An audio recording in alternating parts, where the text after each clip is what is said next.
दुनिया का सबसे खौफनाक डिक्टेटर आखिर कैसे राज करता है अपने देश पर।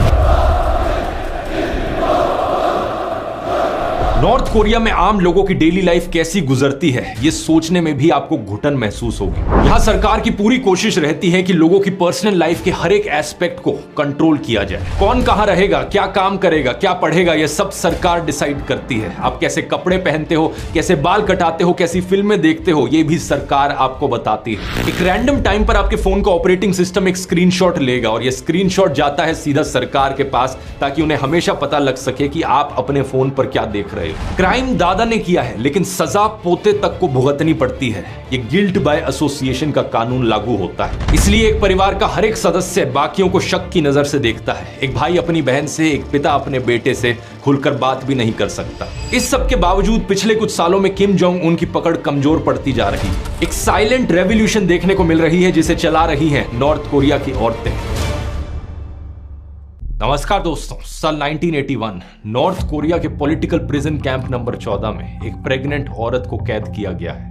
इस औरत का जेल में ही बच्चा पैदा होता है। अपने बच्चे का ये नाम रखती हैं शिन डोंग ह्यक, और ये लड़का जेल में ही बड़ा होता है। असल में बात क्या है कि नॉर्थ कोरिया की सरकार गिल्ट बाय एसोसिएशन की कॉन्सेप्ट में मानती है। अगर कोई व्यक्ति कोई पॉलिटिकल क्राइम करता है तो उसके पूरे परिवार को जेल में डाल दिया जाता है। एक इंसान के किए की सजा 3 जनरेशंस को भुगतनी पड़ती है। यानी कि दादा ने अगर कोई क्राइम किया है तो पोता भी जेल में जाएगा। इसलिए शिन डोंग बचपन से ही जेल में बड़ा हुआ, क्योंकि नॉर्थ कोरियन सरकार का मानना था कि उसका खून गंदा हो चुका है। जेल में उसका बचपन बहुत ही खराब हालातों में गुजरा। उसे खाने में सिर्फ थोड़ा सा मक्के का दलिया दिया जाता था। वो जिंदा रहने के लिए घास और चूहे खाने लगता था। इस प्रिजन कैंप में करीब 20,000 कैदी थे और इस कैंप के रूल्स बड़े सिंपल थे। अगर आप भागने की कोशिश करोगे तो आपको सीधा गोली से मार दिया जाएगा। अगर आप किसी दूसरे को भागने की बात करते हुए सुनते हो और रिपोर्ट नहीं करते तो आपको भी मार दिया जाएगा। एक दिन जब शिन डोंग 13 साल की उम्र का हो गया था, उसने अपनी माँ और अपने भाई को जेल से भागने का प्लान बनाते हुए सुना। उसे ज्यादा समझ नहीं थी,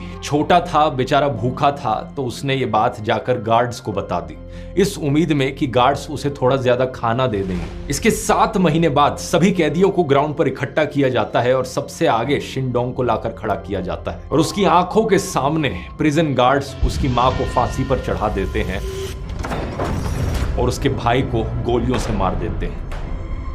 ये सब देखने पर शिन डोंग को मजबूर किया जाता है और इसके बाद 6 महीने तक बेरहमी से उसका टॉर्चर भी किया जाता है। साल 2005, 23 साल की उम्र पर शिन डोंग खुद भागने की कोशिश करता है इस प्रिजन कैंप से और चांस की बात है कि वो सक्सेसफुल हो जाता है। गार्ड्स की नजरों से बचते हुए किसी तरीके से ये नॉर्थ कोरिया छोड़कर चाइना पहुंच जाता है और वहां से साउथ कोरिया, और यही कारण है कि इसकी कहानी दुनिया को पता चल पाती है। आगे चलकर शिन एक ह्यूमन राइट्स एडवोकेट बनते हैं। यूनाइटेड नेशंस तक इनकी आवाज पहुंचती है और इन पर यह बड़ी फेमस किताब लिखी जाती है, escape from camp 14। In the Bible, you read about heaven and hell, and where in hell, those have to live amongst the flames. That's what the prison camp was like. Shin जैसे survivors की कहानियों पर आधारित आइए समझते हैं आज के इस वीडियो में दोस्तों कि नॉर्थ कोरिया में डेली लाइफ एक्चुअली में दिखती कैसी है। आम लोगों की जिंदगियां कैसी गुजरती हैं दुनिया की सबसे खौफनाक डिक्टेटरशिप में।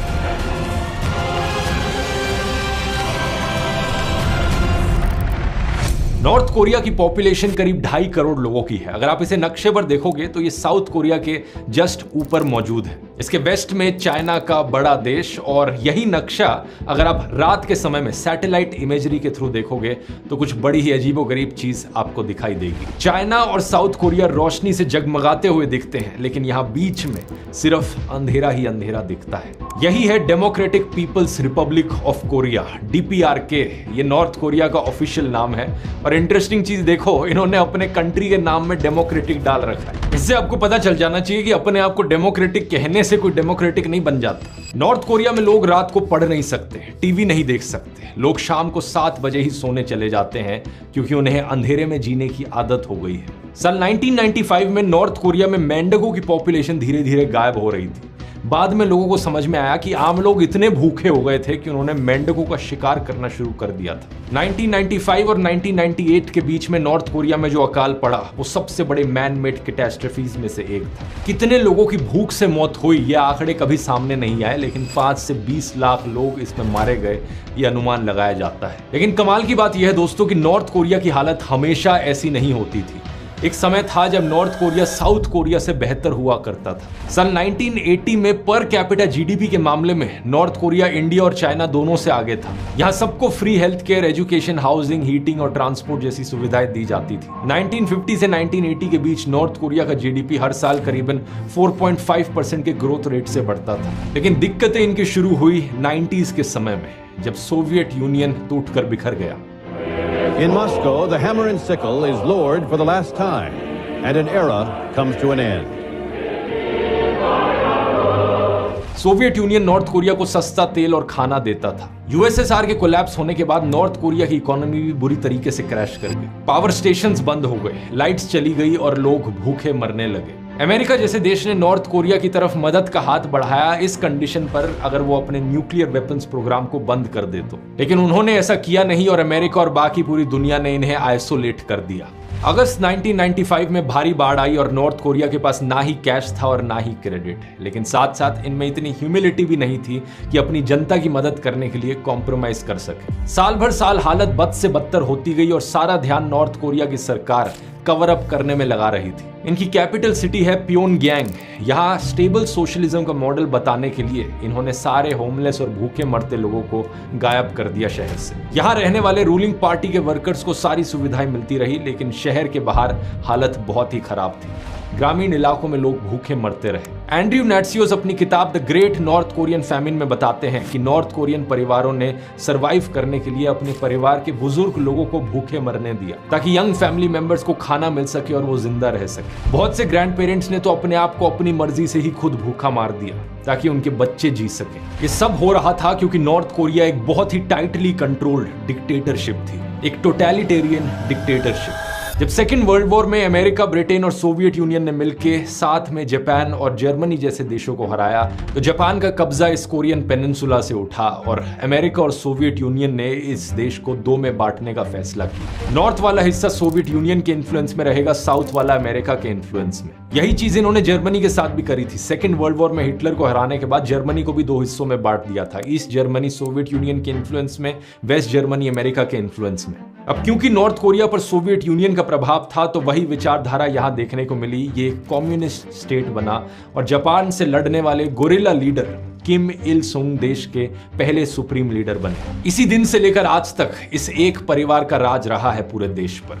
आज किम इल सुंग के पोते किम जोंग उन देश के सुप्रीम लीडर और डिक्टेटर हैं। इस देश को एक कम्युनिस्ट डिक्टेटरशिप कहना भी सही नहीं है, क्योंकि सही मायनों में ये है तो एक परिवार की डिक्टेटरशिप। जो भी कुछ इस देश में सरकार करती है किम फैमिली के राज को कंटिन्यू रखने के लिए करती है। यहाँ सरकार की पूरी कोशिश रहती है लोगों की पर्सनल लाइफ के हर एस्पेक्ट को कंट्रोल करने की। कौन कहाँ रहेगा, क्या काम करेगा, कहां पढ़ेगा, ये सब सरकार डिसाइड करती है। इसके अलावा टीवी पर लोग क्या देखते हैं, इंटरनेट पर उन्हें क्या देखने को मिलता है, लोग कहां ट्रैवल करते हैं, कैसा हेयर स्टाइल रखते हैं, ये सब गवर्नमेंट कंट्रोल करती है। स्कूल से शुरू करें तो स्कूल एजुकेशन इनके देश में फ्री है और हाई स्कूल करना मैंडेटरी है। जो स्कूल नहीं जाता उसे सजा दी जाती है। लेकिन प्रॉब्लम यह है कि स्कूल में पढ़ाई नहीं होती। टीचर्स रिश्वत लेने के बाद ही किसी बच्चे पर ध्यान देते हैं और इसलिए जिनके पास पैसे होते हैं वो एक पर्सनल ट्यूटर रख लेते हैं अपने घर पर।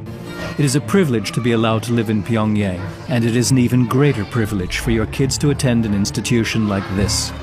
असली में इनके स्कूलों की हालत कैसी है उसके ज्यादा वीडियोस ऑनलाइन मौजूद नहीं है, इसलिए जो वीडियोस आप देख रहे हो ये वो स्कूल है जो इनकी सरकार दिखाना चाहती है। इनके elite of the elite schools. School के बाद कॉलेज में फैमिली बैकग्राउंड देखकर और रिश्वत देकर एडमिशन होता है। कॉलेज के बाद सभी लड़कों को मिलिट्री में कंपलसरी सर्विस करनी पड़ती है जो 10 साल तक की हो सकती है। पॉलिटिकल सिस्टम देखा जाए तो डिक्टेटरशिप होने के बावजूद भी नॉर्थ कोरिया में हर 5 साल में पार्लियामेंट्री इलेक्शंस होती है। लेकिन बस बात यह है कि हर सीट पर सिर्फ रूलिंग वर्कर्स पार्टी का ही एक कैंडिडेट खड़ा हो सकता है और अगर इसके खिलाफ वोट किया किसी ने तो उसे देशद्रोही माना जाएगा। अगर आप ऐसा करोगे तो आपके घर इनकी सीक्रेट पुलिस पहुंच जाएगी और आपको पागल घोषित कर देगी। सीक्रेट पुलिस क्या है इसकी आगे वीडियो में बात करते हैं। लेकिन यही कारण है कि नॉर्थ कोरिया का जो वोटिंग परसेंटेज है वो 99.9% से भी ज्यादा है। ऑलमोस्ट हर एक इंसान यहां पर वोट देता है। सरकार वोटिंग को एक अनऑफिशियल सेंसस के तौर पर देखती है और जनता पर कंट्रोल रखने के लिए इस्तेमाल करती है। नॉर्थ कोरिया में कौन कैसे कपड़े पहनेगा, कैसे बाल कटाएगा, ये सब गवर्नमेंट तय करती है। इनकी एक अप्रूव्ड हेयर स्टाइल्स की लिस्ट है। अभी महिलाओं और पुरुषों के लिए सिर्फ 15-20 हेयर स्टाइल्स ही अप्रूव किए गए हैं। 2017 के न्यूज आर्टिकल में मेंशन की गई इस फोटो को देख सकते हो जिसमें आदमियों के 15 हेयर स्टाइल्स दिखाए गए हैं। अगर आपको अपने बाल कटाने हैं नॉर्थ कोरिया में तो इन 15 में से एक हेयर कट चुन लो। और एक चीज नोटिस करोगे आप कि इनके डिक्टेटर किम जोंग उनका जो खुद का हेयर कट है वैसा हेयर कट इस अप्रूव्ड लिस्ट में नहीं आता, क्योंकि वैसा हेयर स्टाइल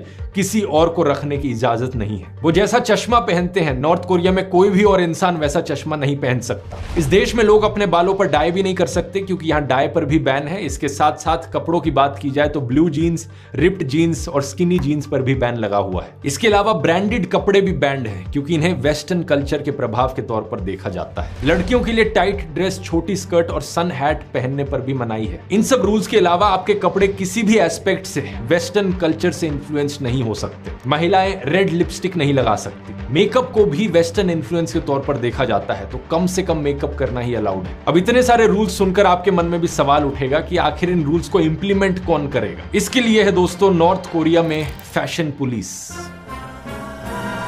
मजाक नहीं कर रहा, अगर किसी इंसान ने इन रूल्स को तोड़ने की कोशिश करी तो फैशन पुलिस का सामना उन्हें करना पड़ेगा। ये फैशन पुलिस के लोग आम जगहों पर घूमते रहते हैं चुप चुप कर। जो भी रूल्स के खिलाफ कपड़े पहनता नजर आता है उनके कपड़ों को काट दिया जाता है।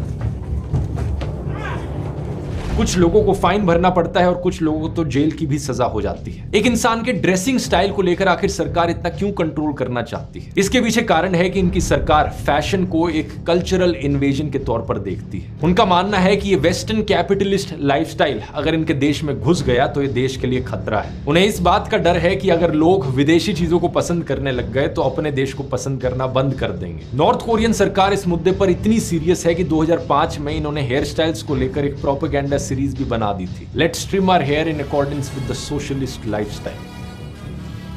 इस प्रोपेगेंडा सीरीज में बताया गया कि लंबे बाल रखना अनहेल्दी होता है और इनसे इंसानों की बुद्धि कम हो जाती है। नॉर्थ कोरिया में आम लोगों के लिए नए प्रोडक्ट्स या सर्विसेज की डेवलपमेंट भी ना के बराबर है। हमारे देश से कंपेयर करो तो टेक्नोलॉजिकल प्रोग्रेस जैसे यूपीआई ने बहुत अच्छे से ग्रो किया है, लेकिन वहां पर किसी भी सेक्टर में प्रोग्रेस ना के बराबर है। बाकी किसी भी आम देश में टेक्नोलॉजिकल प्रोग्रेस के साथ नई सर्विसेज भी ग्रो करती है। हमारे आज के वीडियो के स्पॉन्सर पॉप इसका एक अच्छा उदाहरण है। इमेजिन करो शॉपिंग करते वक्त, कहीं पर कुछ भी सामान खरीदते वक्त आपको रिवॉर्ड्स मिले। पॉप आपकी शॉपिंग को रिवॉर्डिंग बनाता है। ये एक ऐसा पेमेंट और शॉपिंग प्लेटफॉर्म है जो आपकी हर यूपीआई पेमेंट पर पॉप कॉइन्स के फॉर्म में आपको रिवॉर्ड्स देता है। हर यूपीआई ट्रांजैक्शन पर गारंटीड 2% पॉप कॉइन्स दिए जाते हैं। इसका मतलब है कि 100 रुपए की शॉपिंग करने पर आपको 2 पॉप कॉइन्स मिलेंगे और एक पॉप कॉइन सीधा 1 रुपए के बराबर है। इन पॉप कॉइन्स को फिर आप 500 से ज्यादा टॉप ब्रांड्स पर रिडीम कर सकते हैं। और इसके अलावा इलेक्ट्रॉनिक्स, फैशन, फूड और बहुत सारे आइटम्स पर आपको अमेजिंग डील्स भी मिलेंगी। एग्जाम्पल के लिए ये हैमर ईयरबड्स दूसरे प्लेटफॉर्म्स पर 999 रुपए के हैं, यहाँ पर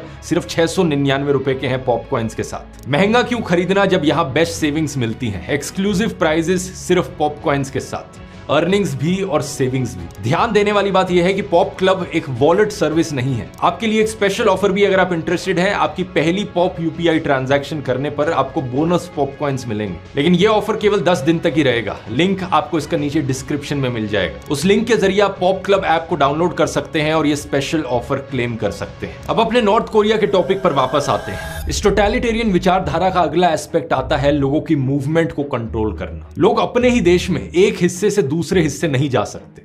इसके लिए उन्हें परमिशन लेनी पड़ती है और पर्पस बताना पड़ता है कि वो ये क्यों कर रहे हैं। ये तो बात हुई डोमेस्टिक ट्रैवल की, लेकिन अगर कोई इंटरनेशनल ट्रैवल करना चाहे, अपने देश से बाहर घूमने जाना चाहे, तो उस पर और भी ज्यादा स्ट्रिक्ट बैन लगा हुआ है। कोई भी सरकार की अनुमति के बिना देश से बाहर नहीं जा सकता और बिना परमिशन के बाहर जाने को देश के साथ विश्वासघात माना जाता है। ऐसा अगर कोई करेगा तो उसके पूरे परिवार को फोर्स्ड लेबर और टॉर्चर से लेकर उम्र कैद और मौत तक की सजा हो सकती है। जिन शिन डोंग की कहानी मैंने आपको वीडियो के शुरू में बताई थी, जानते हो कि उनका पूरा परिवार क्यों बंद था इस प्रिजन कैंप में? क्योंकि शिन डोंग के एक अंकल साउथ कोरिया भाग गए थे। इस बात के लिए पूरे परिवार की कई जनरेशंस को जेल में डाल रखा था इस प्रिजन कैंप में। इस बात पर भी इनकी सरकार इतनी सीरियस है कि कोविड के बाद बॉर्डर गार्ड्स को देश छोड़ने या देश में घुसने की कोशिश कर रहे किसी भी इंसान को देखते ही गोली मारने का आदेश था।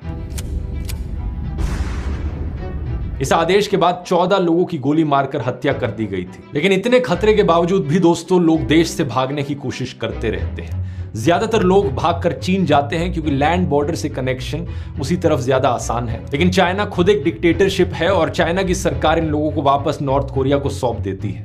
2023 की इस खबर को देखिए, चाइना ने लगभग 500 लोगों को जबरदस्ती वापस नॉर्थ कोरिया भेज दिया। एंटरटेनमेंट की बात की जाए तो नॉर्थ कोरिया में कोई फॉरेन मूवीज रिलीज नहीं होती हैं। यहाँ टीवी और रेडियो पर सरकारी चैनल ही आते हैं जिन पर सरकार का प्रोपेगेंडा भर भर कर दिखाया जाता है। The morning broadcast begins with the national anthem and tributes to North Korea's former rulers.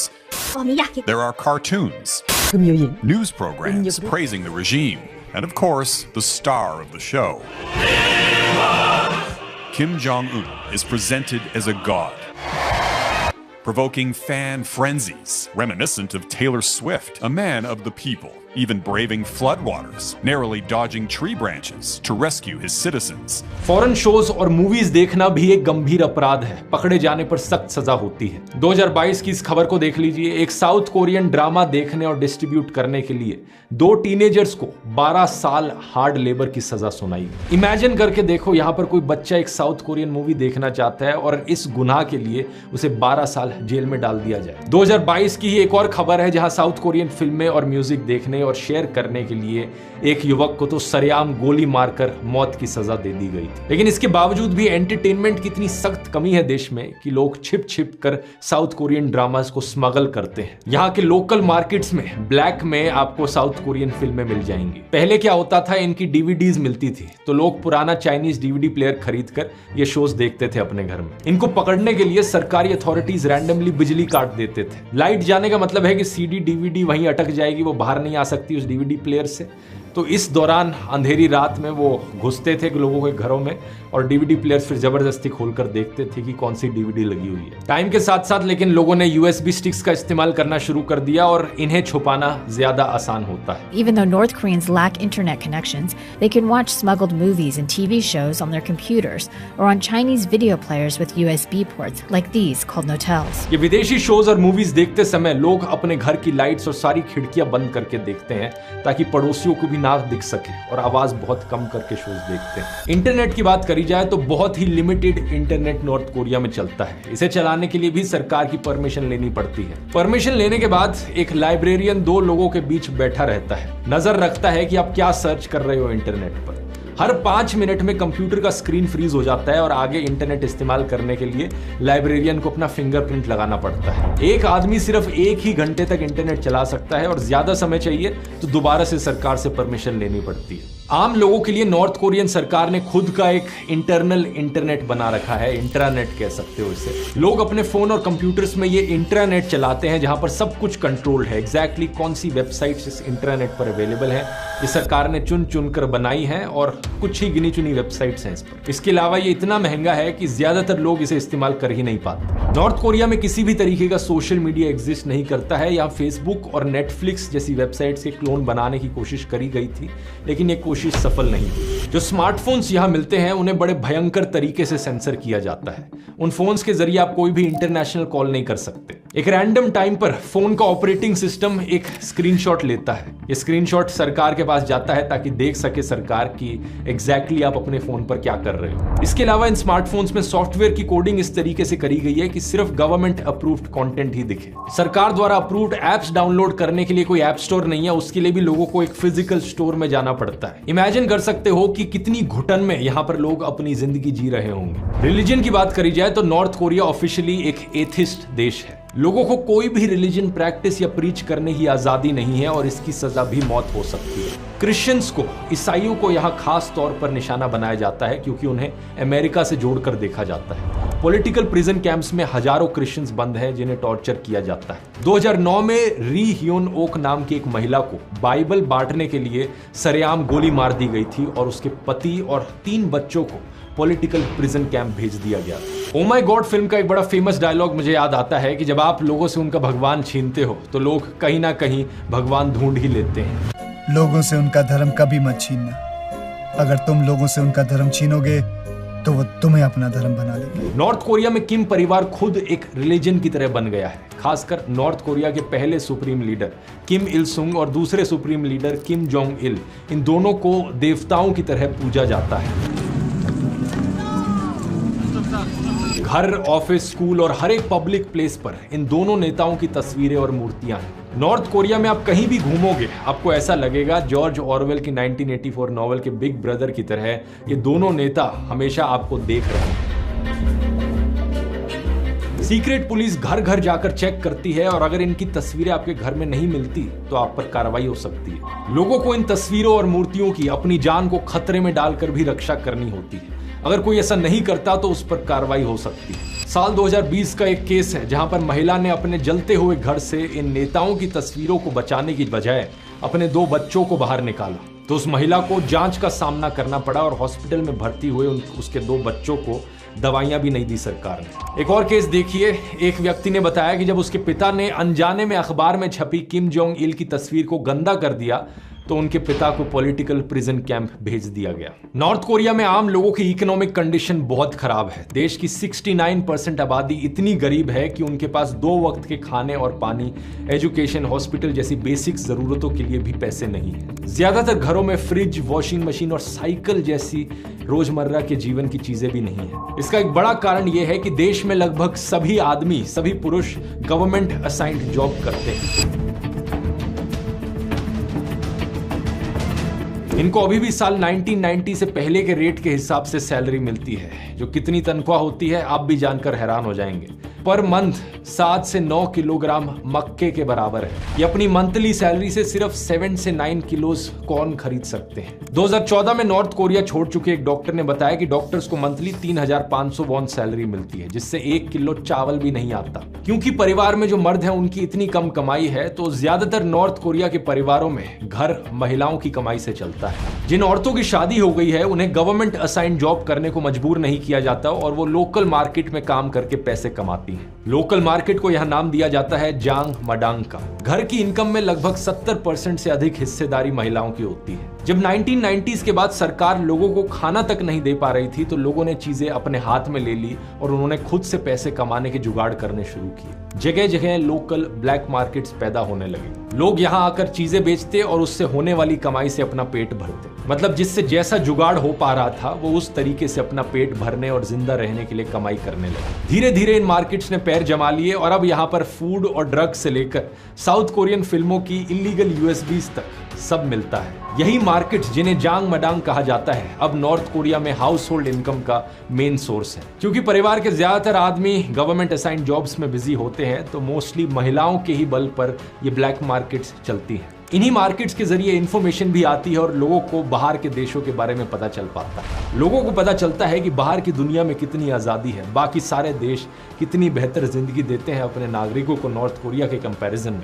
तो इसलिए कई लोग अब समय के साथ साथ अपने देश से डिसइल्यूजन भी होते जा रहे हैं नॉर्थ कोरिया में। सभी लोगों की पॉलिटिकल लॉयल्टी के आधार पर पूरा देश 3 क्लासेस में बट गया है। सबसे पहली कोर क्लासेस यानी वफादार लोग, दूसरी वेवरिंग यानी वो लोग जो संदेह के दायरे में आते हैं, जो अनश्योर हैं, और तीसरी हॉस्टाइल यानी वो लोग जिन्हें सरकार का दुश्मन माना जाता है। यूनाइटेड नेशंस के इस डॉक्यूमेंट में देखिए इसे सोंगबुन सिस्टम कहा जाता है। कौन कहां रहेगा, उसका क्या ऑक्यूपेशन होगा, उसे सरकार की तरफ से कितना खाना मिलेगा, हेल्थ केयर, एजुकेशन और बाकी सारी सुविधाएं मिलेंगी, ये सब सोंगबुन तय करेगा। नॉर्थ कोरिया में शादी तक सोंगबुन देखकर होती है।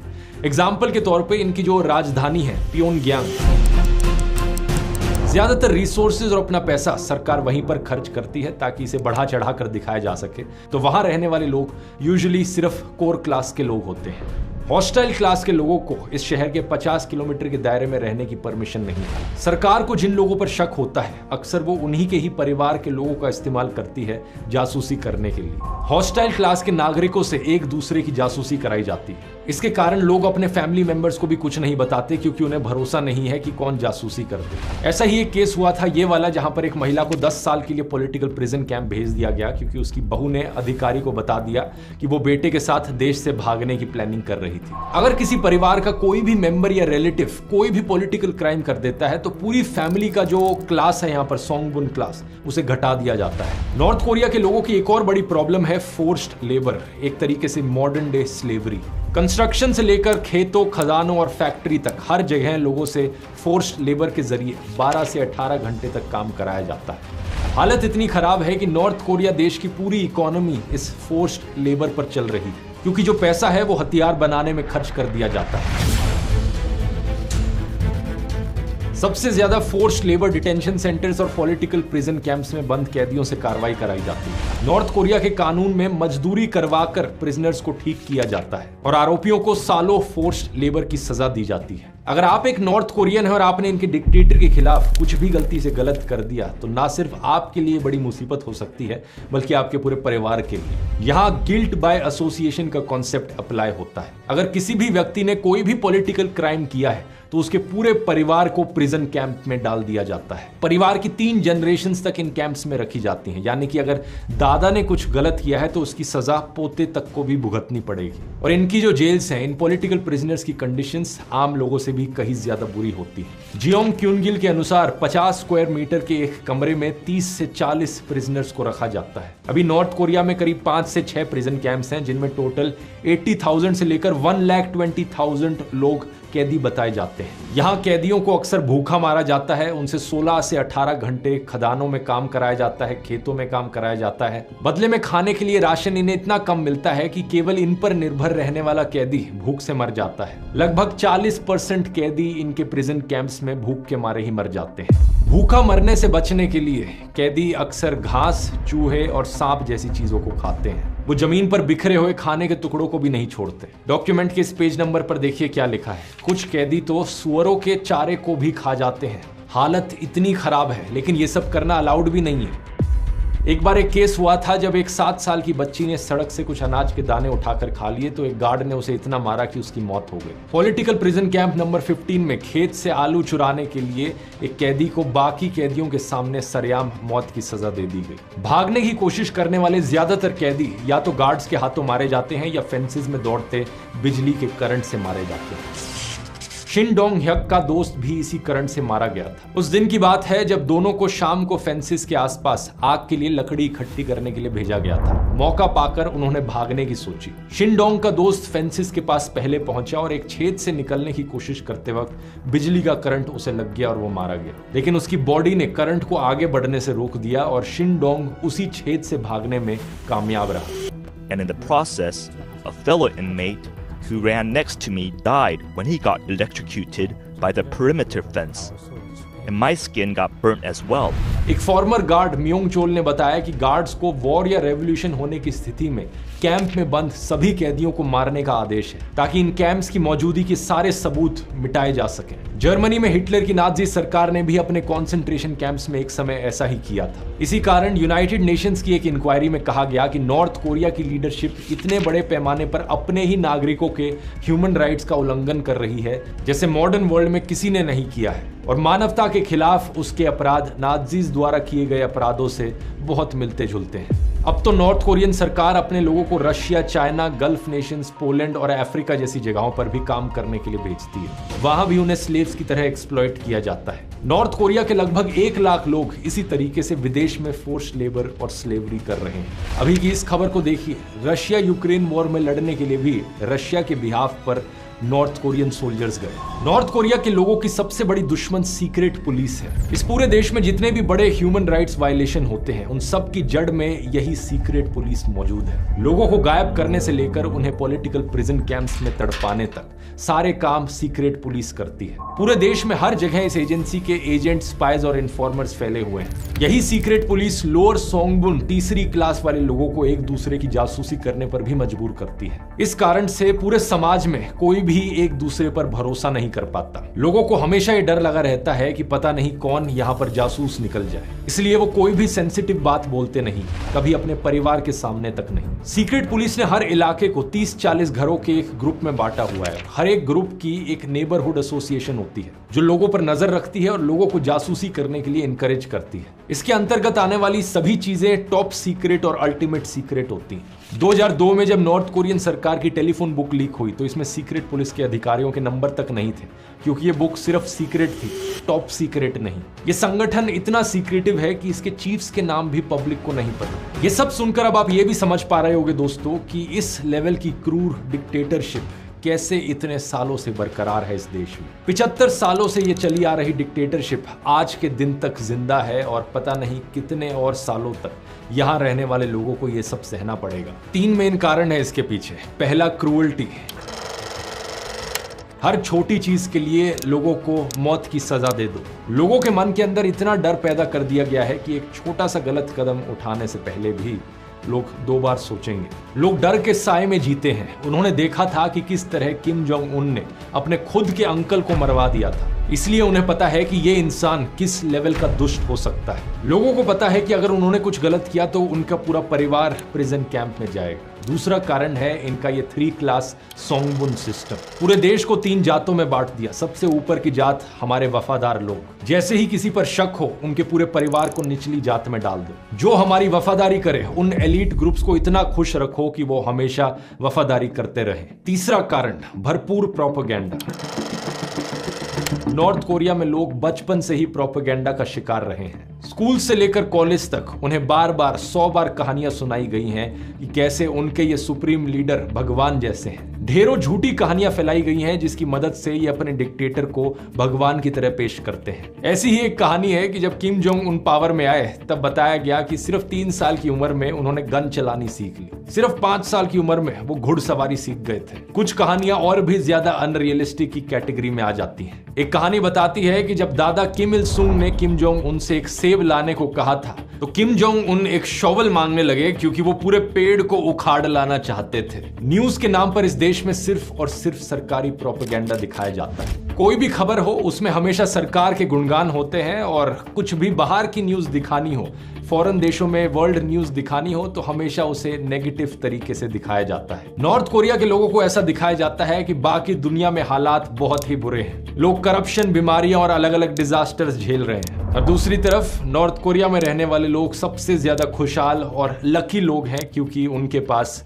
किम जोंग उन जैसे महान नेता का सहारा है। इस प्रोपेगेंडा के जरिए पब्लिक को ब्रेन वॉश कर दिया जाता है, जिससे उन्हें कंट्रोल करना आसान।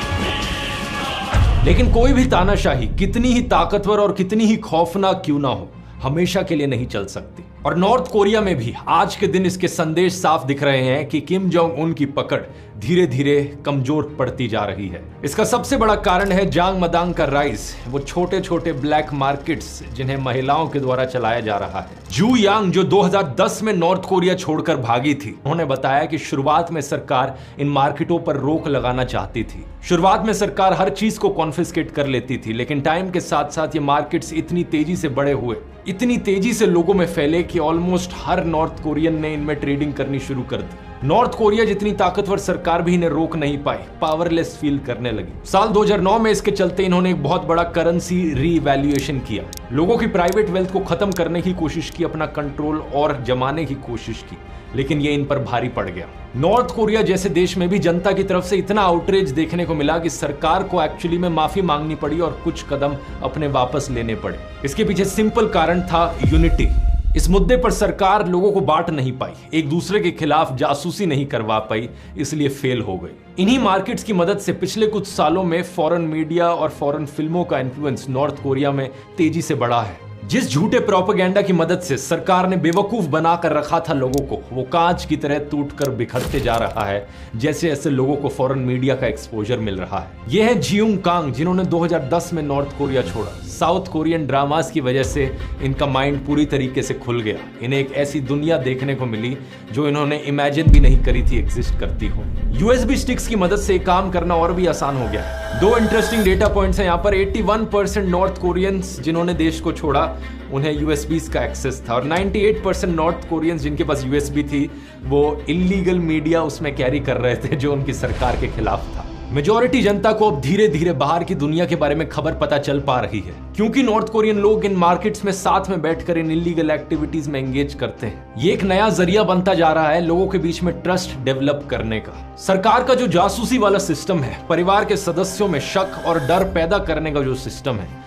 वो इसके सामने फेल हो रहा है। शिमोन हू, जो 2013 में नॉर्थ कोरिया एस्केप किए, कहते हैं कि हम साथ में बैठकर दोस्तों के साथ ये फॉरेन फिल्में देखते थे, और क्योंकि आपका दोस्त भी आपके साथ बैठकर ये फॉरेन फिल्में देख रहा है तो आपको पता है कि आप उसे ट्रस्ट कर सकते हो, और यही ट्रस्ट यूनिटी के बीज बो रहा है जनता में।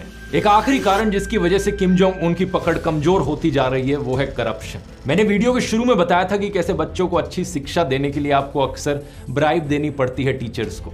रिश्वत देना एक वे ऑफ लाइफ बन गया है नॉर्थ कोरिया में। सरकारी ऑफिशियल्स भी अक्सर इन रिश्वतों पर रिलाय करते हैं अपनी कमाई के लिए, और इसका मतलब समझते हो क्या है? इसका मतलब है कि सरकार के इन डिक्टेटर वाले स्ट्रिक्ट रूल्स का डर लोगों के अंदर खत्म हो रहा है अगर उन्हें दिखता है कि पैसे देकर मैं आराम से ये इलीगल चीज कर सकता हूं। ये सारी चीजें अभी अपने शुरुआती सालों में है। मेरी उम्मीद है कि अगले 10-20 सालों में हमें जरूर कुछ ना कुछ पॉजिटिव खबर सुनने को मिलेगी नॉर्थ कोरिया से इसके रिगार्डिंग। हर एक डिक्टेटरशिप, हर एक तानाशाह अपनी ही तबाही के इस तरीके से बीज बोता है। बाकी ये हम सब लोगों के लिए भी लेसन है कि आजादी का क्या महत्व होता है। कभी भी किसी भी पॉलिटिशियन के लिए, किसी भी पॉलिटिकल पार्टी के लिए अपने देशवासियों के खिलाफ मत होना। किसी भी देश में, किसी भी समाज में हमारी जनता की जो यूनिटी है वो सबसे ज्यादा इंपॉर्टेंट है। और दूसरा लेसन यहाँ पर यह है कि कभी भी अपनी जिंदगी की पावर्स किसी सरकारी अथॉरिटी को मत देना। आप कैसे कपड़े पहनते हो, कैसा खाना खाते हो, कैसा हेयर स्टाइल रखते हो, कैसी फिल्में देखते हो, ये सब आपकी अपनी चॉइस है। किसी भी सरकारी अथॉरिटी के पास ये पावर नहीं होनी चाहिए कि वो आपको डिक्टेट करे आप क्या करोगे। उम्मीद करता हूं वीडियो इन्फॉर्मेटिव लगा होगा। पॉप क्लब ऐप को डाउनलोड करने का लिंक नीचे डिस्क्रिप्शन में मिल जाएगा। स्पेशल ऑफर क्लेम कर सकते हो, और अगर ये वीडियो आपको पसंद आया तो एक और तानाशाह की कहानी सुन सकते हो इस वाले वीडियो में, जहां मैंने बात करी है वर्ल्ड वॉर 2 और एडोल्फ हिटलर के राइज की।